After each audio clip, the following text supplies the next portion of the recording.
Well, the Nigerian Electoral Reform Coalition has provided a platform today for people to express their opinion and share ideas and views as of how to improve on our electoral process and how to make it more credible and transparent.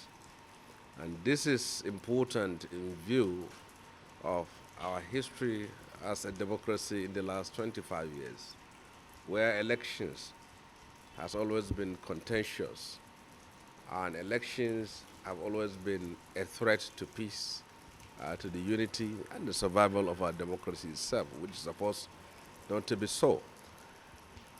This platform is important in the sense that ideas that are generated from this forum can help policy makers, can help lawmakers, can help the political class to see that our democracy is refined and groomed for our future.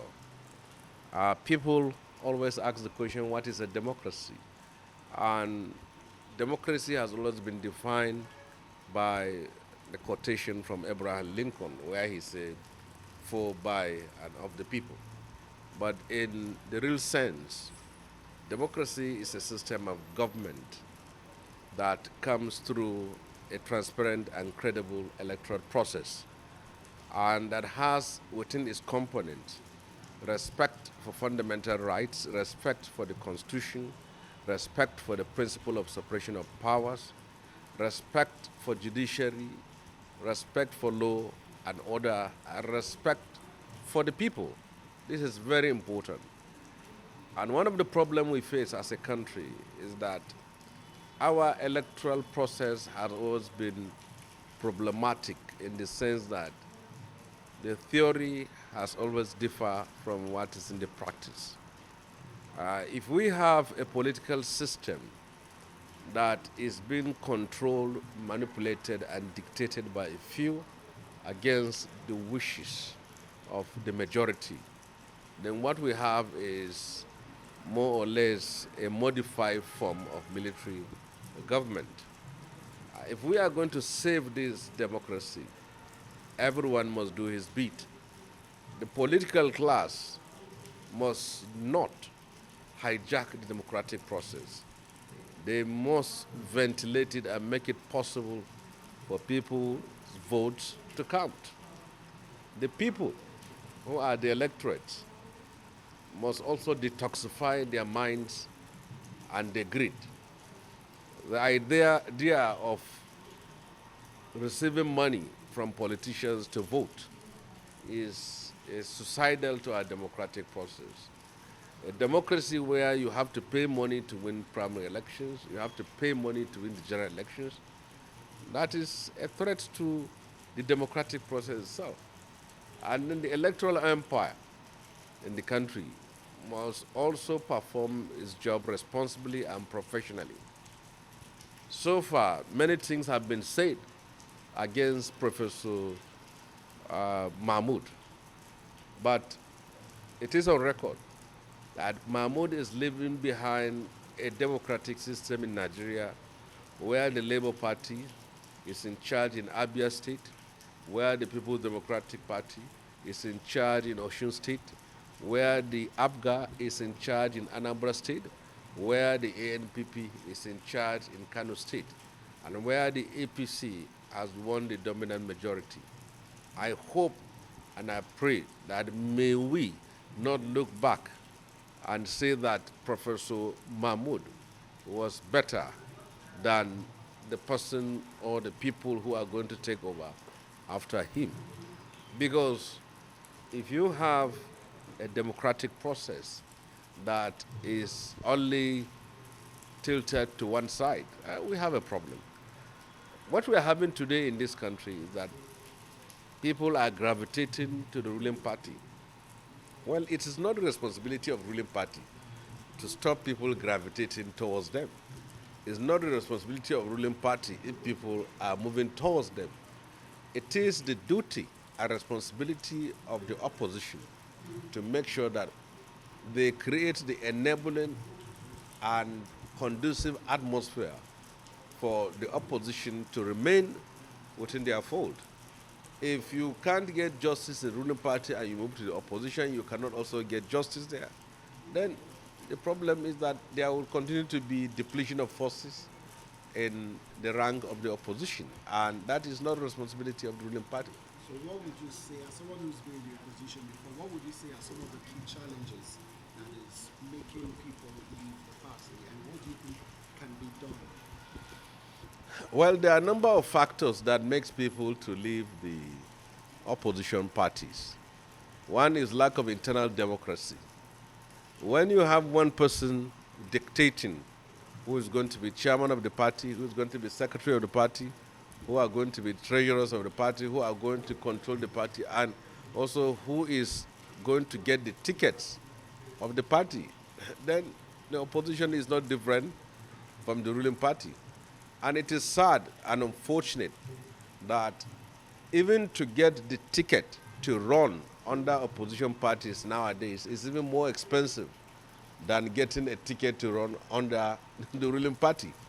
So opposition is supposed to behave differently, supposed to act differently, supposed to operate differently, and they're supposed to be on a higher moral ground, on a higher professional ground, on a higher ground of respectability and responsibility. But where the opposition is becoming worse than the ruling party, then you will naturally have people going out of them. Now, by May 29th, Looking at the way our leaders are deflected from one party to another, didn't you look that it doesn't look that we are practicing one party in the country, sir? Well, one party system is a system where there is a law that enacted that such party should be one, like you have in China, like you have in North Korea, like you have in Cuba. But the one party gravitation in Nigeria is more of a choice than a law. There are multi parties in Nigeria where you can belong. And it is natural for the ruling party to market their own services and their goods and to attract membership. So it is also for the opposition to look at that and make it easier for people to remain within the opposition party. If you look at the movement from PDP to APC, now PDP has been enmeshed in a miserable, despicable, and suicidal crisis. A crisis that makes it impossible for people who are holding position to be sure of getting their next ticket. Where you have an opposition party that has almost 2 secretaries, where will you belong? You don't know where you'll go and get the nomination form, and you don't know who is going to give you the ticket to contest election. So naturally, people have to be very concerned about that.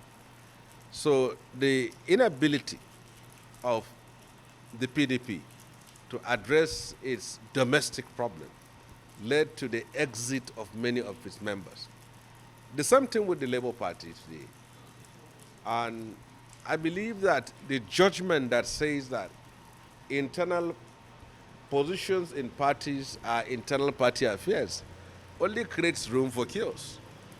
So, crisis within the opposition party is the major reason why people are leaving the opposition party, not necessarily the actual import of it.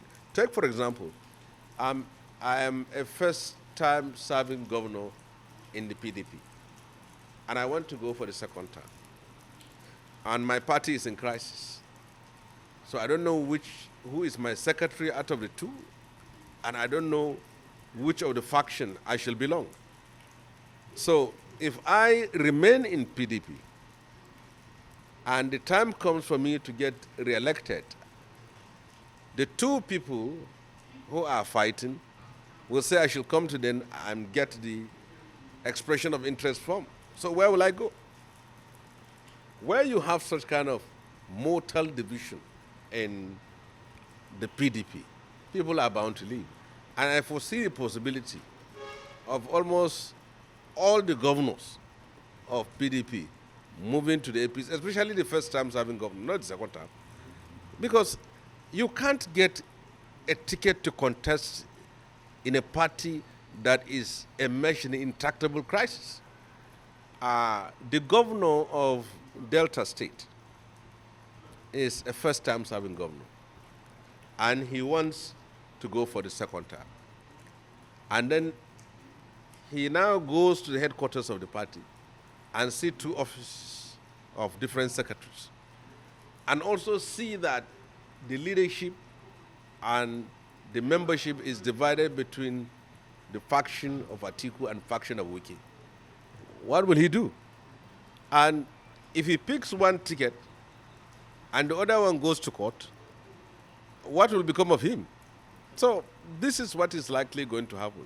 It's not the APC that people want a platform where it's stable. It's like now you have two vehicles, and one has a doubt, an uncertain tires, and the other one's tire is okay. So which one are you going to go with? So that is why the defection is going to be from the first time serving governors. And the same thing with legislators at the National Assembly. You are a senator, and you want to be re-elected, and your party is in crisis. So what do? The party that offers you the ticket or possibility of a ticket is where you are going to. So that is my own idea and observation on the matter.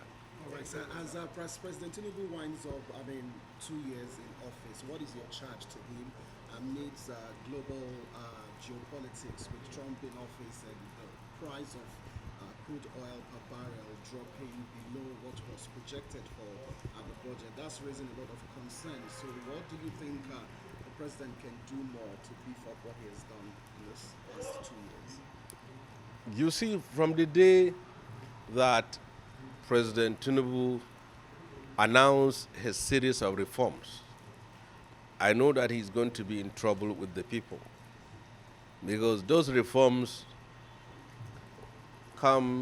came with pains and sufferings and hardships. And it is natural if you attempt to renovate your house, there will be inconveniences. But it is also the law of reforms anywhere in the world. Wherever you see governments implementing reforms, people are bound to suffer some form of hardships. But once the produce and fruit of that reform start emanating, then the views of people will change. He has made some giant steps in a number of areas, particularly in security in northern Nigeria. There are still kidnappings and banditry and terrorism going on. But the fact that when last have you had our schools being attacked and students being kidnapped? Kaduna Abuja Road is safer and the trains are safer than they used to be. But Boko Haram is still raging attacks in northeastern part of Nigeria. That aspect is there. And for the fact that the looting of treasury of government that happened under Buhari, there is some level of check now. It's something to appreciate. But the suffering and hunger among Nigerians is true, and the rising level of poverty is also a fact on the ground that the government need to work hard for the peace and security of this country. Thank you very much. Thank you. I will have to go.